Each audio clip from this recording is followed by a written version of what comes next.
Saudara, Undang-Undang IKN yang disahkan DPR Selasa kemarin memuat ketentuan di mana investor bisa mendapatkan hak guna usaha hingga jangka waktu 190 tahun. Pemerintah menyatakan aturan tersebut bukan mengistimewakan investor. Selanjutnya kami akan menanyakan kembali kepada seluruh peserta sidang apakah RUU tentang perubahan atas Undang-Undang Nomor 3 Tahun 2022 tentang Ibu Kota Negara dapat disetujui untuk disahkan menjadi undang-undang. Terima kasih. Tahun 2023 tentang BUMN. Paripurna DPR Selasa kemarin mengesahkan RUU Nomor 3 Tahun 2022 tentang Ibu Kota Negara atau IKN menjadi undang-undang. Dalam Undang-Undang IKN terdapat sejumlah ketentuan baru, salah satunya soal hak guna usaha dan hak guna bangunan.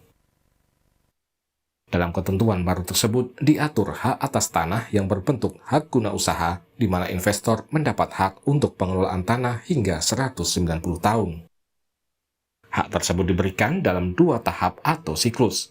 Pada tahap pertama, HGU bisa diberikan untuk jangka waktu 95 tahun, dan dapat diperpanjang di tahap kedua dengan jangka waktu yang sama. Yang paling hot itu kan soal tanah. Mana tanah disebutkan itu diberikan 95 tahun dan kemudian dapat diperpanjang lagi 95 tahun. Jadi kalau di dalam penjelasannya itu disebutkan bahwa itu tidak secara otomatis sekaligus, tetapi secara bertahap. 35 tahun pertama, kemudian 25 tahun diperpanjang, lalu kemudian 35 tahun berikutnya diperbaharui. Jadi tidak sekaligus. Sedangkan untuk hak guna bangunan atau HGB dan hak pakai, investor bisa memanfaatkannya hingga 160 tahun. Izin tersebut juga terbagi dalam 2 tahap, masing-masing 80 tahun. Menteri Perencanaan Pembangunan Nasional dan Kepala Bappenas Suharso Monoarfa membantah tudingan aturan penguasaan lahan di IKN untuk mengistimewakan investor. Aturan tersebut dibuat untuk melindungi hak-hak atas tanah yang dimiliki masyarakat. Ada juga yang mengatakan bahwa ini hanya untuk mengistimewakan investasi atau menganak emaskan investor. Itu juga sama sekali tidak benar. Justru kami melindungi hak-hak atas tanah yang dimiliki oleh masyarakat setempat. Bagaimana hak-hak itu tetap terlindungi. Sebelumnya, Presiden Joko Widodo menyatakan IKN saat ini banyak diminati investor. Jokowi menyebut investor berebut menanam investasi di IKN karena akan menguntungkan. Mau jauh-jauh ke sini, pasti juga mau nonton beneran enggak sih Nusantara ini, bagus enggak sih Nusantara ini, pasti akan memastikan itu. Dan enggak mungkin beliau-beliau ini mau memulai dengan 20 triliun kalau enggak ada cuannya. Dipikir beliau-beliau ini lembaga sosial, bukan. Menanamkan, datang menanamkan, modalnya pasti akan mencari keuntungan yang sebesar-besar, dan itu wajar. Pembangunan Ibu Kota Negara atau IKN Nusantara merupakan proyek jangka panjang. IKN ditargetkan selesai secara keseluruhan pada tahun 2045 mendatang. Tim Liputan, Kompas TV.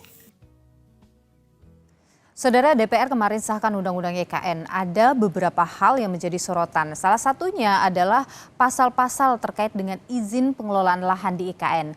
Apa implikasi dari Undang-Undang IKN khususnya bagi sektor investor di IKN? Kita bahas, Saudara, bersama Direktur Eksekutif Selyos Bima Yudhistira. Kami juga mengundang perwakilan pemerintah, tetapi sampai dengan sekarang belum mengonfirmasi, Saudara, soal kehadirannya. Saya langsung saja menyapa Mas Bima Yudhistira. Mas Bima, selamat malam.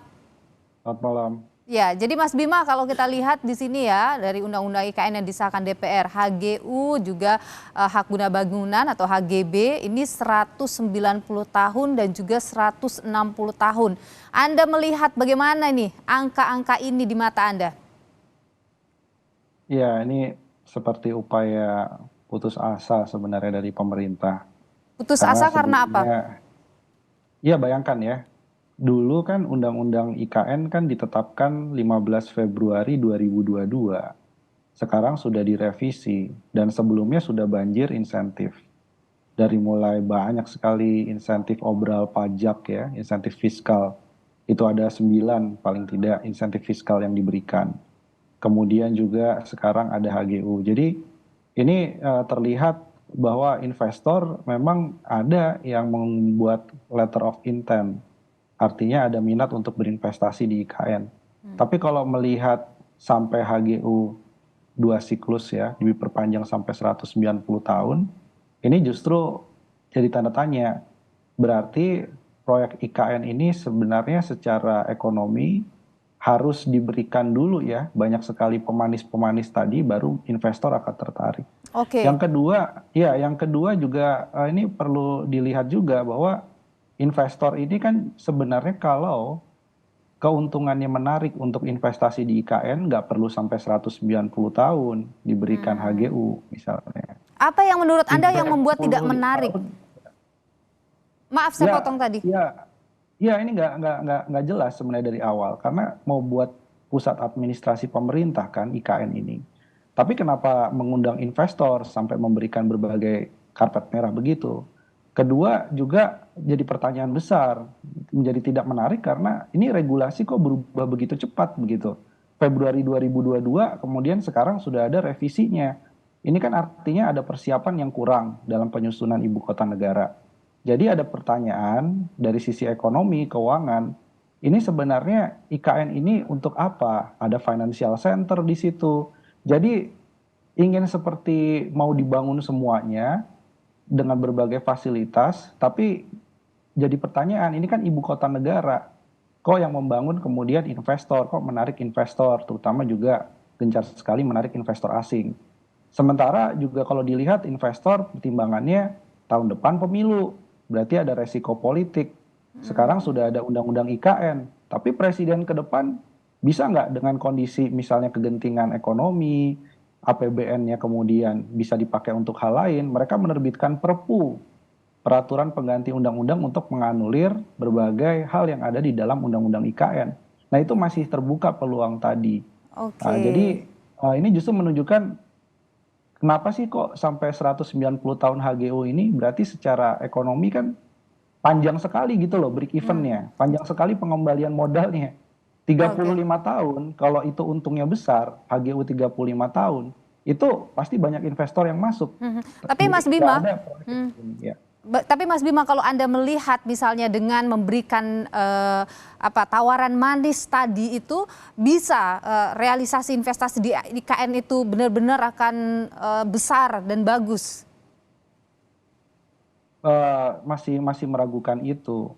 Sekarang kan letter of intent itu beda dengan realisasi investasi. Letter of intent itu kan baru menunjukkan minat. Tapi kan yang sebenarnya paling penting berapa sih realisasi investasinya. Dan kalau dilihat itu di gambar-gambar yang lagi dibangun kan sebagian besar menggunakan dana APBN. Bukan dana dari investor gitu. Jadi ke depan ini makroekonominya penuh tantangan. Investor sekarang lagi melihat tren suku bunganya kemana. Rupiahnya kemudian kemana. Kemudian banyak sekali investor yang bilang, ini kita beneran nih pindah ke IKN. Sebenarnya daripada ke IKN bukannya sedang dibangun kereta cepat Jakarta-Bandung dan mau diperpanjang ke Jakarta-Surabaya. Bukannya Jawa ini masih jadi lebih prospek ya dibandingkan di luar Jawa. Jadi pertanyaan-pertanyaan itu kan muncul gitu ya. Begitu disodorkan IKN mereka juga akan bandingkan antara investasi di Nusantara versus investasi misalnya di pengolahan hilirisasi. Mereka akan cenderung ke hilirisasi karena untungnya dalam jangka pendek lebih besar daripada sampai 190 tahun begitu ya. HGU-nya buat apa? Gitu. Oke, jadi tentu ada banyak konflik yang mungkin saja akan mengiringi begitu ya pembangunan IKN ini ke depan. Mas Bima Yudhistira, Direktur Eksekutif dari Selyos, terima kasih sudah berbagi pandangan di Sapa Indonesia Malam. Sehat selalu Mas Bima.